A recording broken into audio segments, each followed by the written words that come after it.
façam o tal do triplo C. Curta, comenta, porque a integração do chat ajuda muito, e compartilhe. Você pode fazer essas 3 coisas que ajudam o algoritmo a aparecer. Mas eu não estou brincando não, pessoal. Dá uma paradinha agora de 1 segundo e clica no joinha, porque às vezes essa pessoa já está acostumada a ouvir isso. Não, é importante que você faça isso, porque se você não fizer, inclusive atrapalha o vídeo. Parece que o vídeo é menos relevante. Muita gente diz assim, então por que fugiu do Brasil? Em primeiro lugar, que não foi fuga, a gente veio há muitos anos. Eu estou há 8 anos e meio. É uma escolha pessoal, né? Mas o segundo ponto é que hoje, a primeira coisa que eu comentei quando cheguei aqui com o Paulo foi... Nós fugimos do Brasil da Dilma. Da reeleição da Dilma. E aí o ponto é, ainda bem que a gente está aqui. Foi a melhor decisão que a gente tomou, porque a gente pode falar. A gente pode dar voz a muitos de vocês, porque se a gente estivesse no Brasil hoje, a gente estaria tendo que se podar de alguma forma, porque estamos vendo para onde a coisa vai, né? Então, esse é o ponto. Esse é um ponto muito importante, Rodrigo. Praticamente não tem mais ninguém que esteja no Brasil que possa falar. A gente conversa com as pessoas do Brasil, muitas estão aqui conosco o tempo inteiro, e os deputados e senadores apavorados, porque perceberam que não tem mais imunidade parlamentar, os jornalistas apavorados, sim, e o povo apavorado também. O 7 de setembro vai ser a melhor prova disso. A melhor prova do povo apavorado. Você sabe que eu contei isso no meu comentário diário para os apoiadores do Loucos, que eu estava conversando com um deputado. Uma coisa que a profissão me trouxe foi boas amizades com bons deputados, sim, que nós temos, né? E eu converso sempre com eles para sentir a temperatura do Congresso, para sentir como é que as coisas estavam acontecendo, e um deles viu as minhas publicações nas minhas redes sociais, sentando o pau no povo, não ia às ruas no 7 de setembro, e ele me procurou e falou assim: Paulo, eu vou te confidenciar, nós tivemos uma reunião da oposição e as pessoas decidiram que, por medo, não vão apoiar a ida às ruas do 7 de setembro. Eu cheguei a jogar, diz essa pessoa, aí eu não tenho como verificar, esse deputado, falou, eu cheguei a jogar a ideia e só tive um apoio de conclamar o povo às ruas no 7 de setembro. E todo o resto ficou naquela... A gente está fazendo essa live no dia 6 de setembro, sim, na véspera. Todo o resto ficou naquela de... Não, olha só, vamos já adotar uma estratégia diferente. Eu acho que o Flávio, não sei se foi o Flávio Bolsonaro, alguém falou, vamos doar sangue. Eu vi.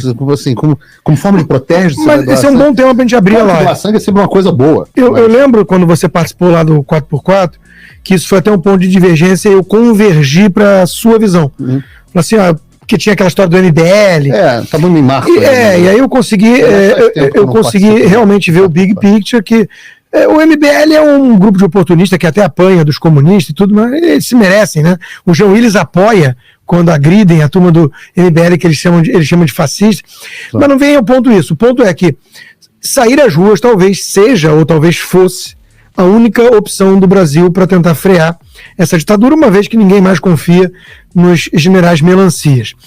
Mas o 7 de setembro em particular é um negócio mais complicado, porque aí vem a festa que o PT está tentando usurpar dos patriotas.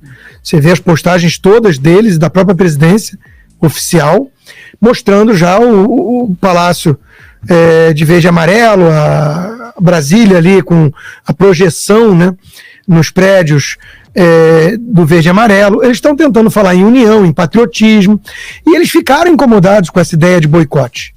Basta ver os assessores informais de imprensa, os jornalistas, Ricardo Noblar e companhia, falando, então os patriotas só saem na rua para dar golpe. Eles estão incomodados com o fato de que vai flopar, vai micar o 7 de setembro, só vai ter segurança, porque eles estão reforçando mais do que a posse de Lula, com esse clima de que os golpistas podem agir, que é tudo narrativa. E aí, Paulo, vem na véspera, que é a notícia que a gente vai ter que entrar hoje, o editor do Brasil, que é o ministro Toffoli, que é ex-advogado da CUT, do Lula, do PT, ex-funcionário do Dirceu, e diz que, Odebrecht, não precisa nem mudar de nome, volta com o nome Odebrecht, porque não teve nada aqui, né? Eu quero entrar nesse assunto. O clima é de prender Deltan Dallagnol e Moro. Eu sei a sua opinião em relação ao Lava Jato. Você sempre foi um crítico. Eu vou fazer um spoiler aqui. Tem vários problemas. A decisão do Toffoli foi juridicamente perfeita. Aí é complicado.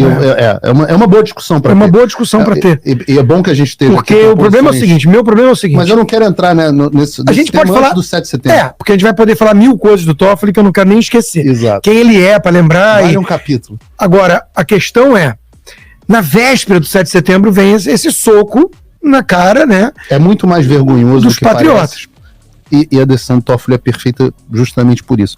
Mas o meu ponto nessa história, que eu quero ainda voltar no 7 de setembro, não queria soltar esse assunto ainda, que eu acho esse raciocínio de que as pessoas estão não indo à rua em forma de protesto um engodo. Eu acho ele um engodo lógico. O pessoal está preocupado com a flopagem. O pessoal estaria muito mais preocupado com, de fato, o povo nas ruas, com cartazes e placas dizendo fora Alexandre de Moraes, fora Lula, que seja, porque eu acho que as pessoas não vão demorar para convergir a pauta central, mas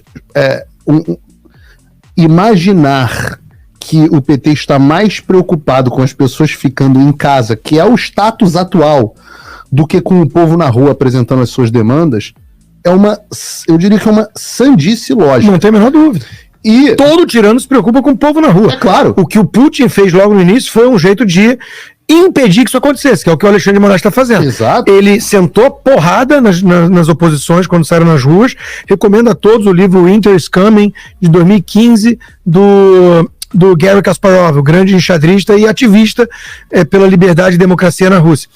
E eles fizeram oposição, mas o Putin comprou a mídia toda, check. Né? Check.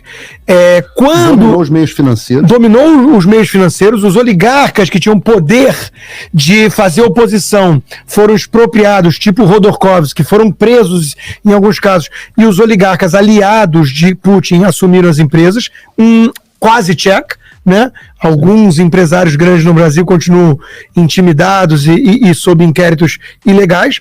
E quando a turma mesmo assim foi para a rua, sentaram na porrada e prenderam centenas num protesto alegando que eram perigosos, antidemocratas, golpistas e agentes da CIA. Check. Então não tem a menor dúvida que eles querem impedir as pessoas de ir para a rua.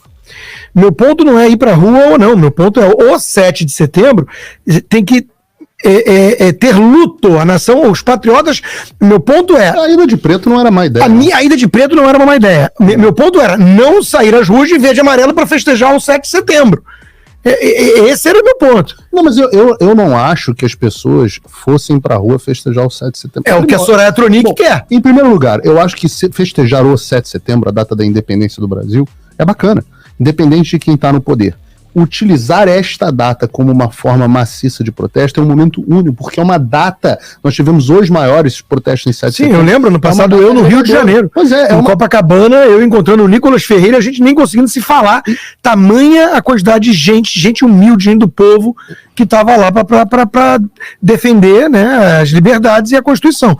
Mas hoje, se você virar e falar... Eu acho que ninguém que fosse para o 7 de setembro na praia de Copacabana ou na Avenida Paulista, de preto de preferência, mas até podia ser de verde e amarelo, com um cartaz fora Alexandre de Moraes, eu não acho que havia o menor risco dessas manifestações serem utilizadas como manifestações de apoio ao governo. E digo mais, se fossem, era bom, porque a próxima era maior.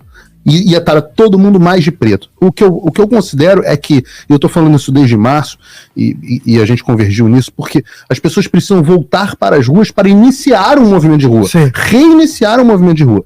Só que o que está acontecendo é que tanto as nossas lideranças, quanto muita gente do povo, estão dizendo que não vão para as ruas, por esse motivo, como se fosse uma estratégia, e não é estratégia nenhuma, é medo puro e simples. É medo, claro. Já estamos na segunda etapa do projeto totalitário à la Putin. E por falar no Kasparov, outra coisa interessante que eu lendo o livro tive que refletir também é o seguinte, né? Ele fala assim, olha, eu tenho uma missão, derrubar o Putin. No momento ele é o maior entrave à democracia na Rússia, ele tem que cair. Então eu não importo que esteja do meu lado a turma dos comunistas. Sim. A turma dos comunistas. Esses dias a gente viu o PCO, sempre o PCO, descascando o Gregório do Vivier, né? O globalista a soldo da agenda internacional das ONGs. Então, quando os comunistas estão falando assim, o STF virou tirano, traz o Rui Pimenta pro nosso lado, bota ele aqui do nosso lado, a gente dá a mão e vai marchando junto. Isso é um ponto interessante do Rodorkovsky. É meu amigo nesse momento. Nesse momento, qual é o problema do Brasil? O PT e o Alexandre de Moraes, o Supremo, né? Qualquer pessoa que esteja com essa agenda, não importa o motivo, não importa o que ele queira colocar no lugar, ele está aliado no primeiro estágio, né? Então esse é um ponto a se pensar. Sabe quem também eu acho que está com medo? Aliás, eu acho não. Eu acho. Eu não falei com ele, mas tudo demonstra o Bolsonaro. Não resta a menor dúvida. Por isso, e eu acho que isso tem um impacto gigantesco na ausência das pessoas nas ruas. Só que nesse caso, e de novo aqui, eu não preciso ficar explicando, você sabe do quanto eu gosto do Bolsonaro pessoalmente, mas eu não posso prejudicar a minha análise. Eu acho que os interesses dele e do Brasil não convergem. Não convergem mais, porque ele tá lá. Porque ele tem medo, ele tem família, ele depende do Valdemar da Costa Neto. E ele precisa preservar o capital político dele o máximo possível em banho-maria até 2026, quando ele acha que ele talvez tenha uma nova oportunidade. E o Brasil não aguenta até 2026. Então, o que é melhor para o Bolsonaro não é necessariamente, neste momento, o que é melhor para o Brasil. E embora eu ache que, de um modo geral, os brasileiros ainda continuam aglutinados no símbolo Bolsonaro.